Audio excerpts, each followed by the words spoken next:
Hi అండి. Last వీడియోలో నేనైతే తాటిగుజ్జుతో ఏమేమి వెరైటీస్ చేసుకోవాలో చూపిస్తానని చెప్పాను కదా.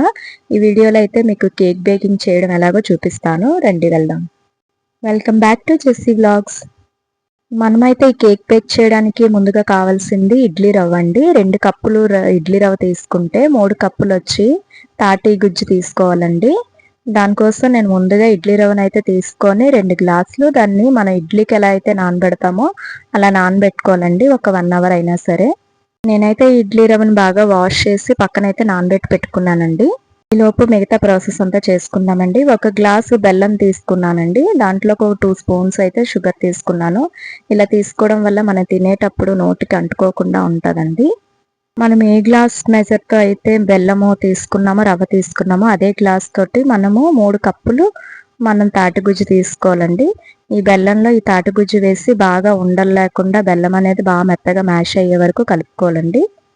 ఇప్పుడైతే దీంట్లోకి నేను 1 గ్లాసు పచ్చి కొబ్బరి తురుము తీసుకుంటున్నానండి. కొబ్బరి అనేది తాటి రొట్టెకి అనేది కానీ కేక్ అయినా కానీ చాలా మంచి రుచిని ఇస్తుందండి. అందుకోసం నేను యాడ్ చేస్తున్నాను. మీకు నచ్చితే మీరు వేసుకోండి, లేకపోతే స్కిప్ చేసేయండి.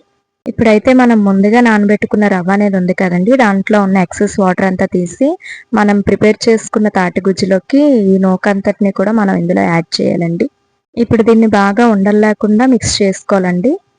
ఇలా పిండినంతా బాగా కలుపుకున్న తర్వాత దీంట్లోకి వంట నూనె అనేది ఒక 2 స్పూన్లు యాడ్ చేసి కలుపుతున్నానండి నేను. ఇప్పుడైతే మనకి కేక్ బేక్ చేయడానికి పిండి అనేది రెడీ అయిపోయిందండి. ఇప్పుడు మనం ఏ గిన్నెలో అయితే కేక్ బేక్ చేయాలనుకుంటున్నామో ఆ గిన్నెలో మనం ఆయిల్ రాసి బటర్ పేపర్ కూడా వాడుకోవచ్చండి. కానీ నేను ఇక్కడైతే ఆయిల్ రాసి ఒక గిన్నెలోని దాంట్లో పిండి అనేది ఈవెన్గా స్ప్రెడ్ చేసుకున్నానండి. స్ప్రెడ్ చేసుకున్న గిన్నెలోకి మనం ప్రిపేర్ చేసుకున్నాం కదండి కేక్ బేకింగ్ కోసం, ఆ పిండిని అంతా ఈవెన్గా స్ప్రెడ్ చేసుకున్న తర్వాత నేనైతే దానిపైన డ్రై ఫ్రూట్స్ అనేది యాడ్ చేస్తున్నానండి. మీకు నచ్చితే డ్రై ఫ్రూట్స్ అని వేసుకోండి, లేదంటే నార్మల్గానే బేక్ చేసుకోవచ్చండి. ఇప్పుడైతే మనం కేక్ బేక్ చేసుకోవడానికి అయితే ఒక ఎంటీ కుక్కర్ తీసుకొని ప్రీ హీట్ చేసుకోవాలండి. దాని మధ్యలో ఒక ప్లేట్ లాంటిదైనా రింగ్ లాంటిదైనా పెట్టుకోవాలండి. ఆ తర్వాత మనం ఏదైతే బేక్ చేసుకోవడానికి ఒక గిన్నెని ప్రిపేర్ చేసి పెట్టుకున్నామో కేక్కి, చూడండి నేను వీడియోలో చూపిస్తున్న విధంగా ఆ గిన్నెని కరెక్ట్గా మిడిల్లో అడ్జస్ట్ చేసి పెట్టుకోవాలండి. ఇప్పుడు మనం కుక్కర్ మూత పెట్టే ముందు దానికి ఉన్న బెల్ట్ని రిమూవ్ చేసి విజిల్ని కూడా రిమూవ్ చేసి క్లోజ్ చేయాలండి.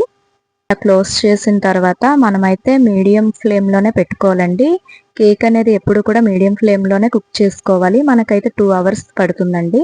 ఇలా 2 అవర్స్ తర్వాత మనకి కేక్ అయితే బేక్ అయిపోయిందండి. చూడండి వీడియోలో చూపిస్తున్న విధంగా చక్కగా అసలు ఎక్కడా కూడా తేమ అనేది లేకుండా కేక్ అనేది మనకి పర్ఫెక్ట్గా కుక్ అయిందండి. మనకి కేక్ పర్ఫెక్ట్గా కుక్ అయిందో లేదో తెలుసుకోవడానికి ఒక టూత్ పిన్ తోటైనా నైఫ్ తోటైనా మిడిల్లో మనము ఇలాగా నైఫ్తో చూపిస్తున్న విధంగా గుచ్చితే మనకి తేమ అనేది లేకపోతే కేక్ పర్ఫెక్ట్గా కుక్ అయినట్టండి.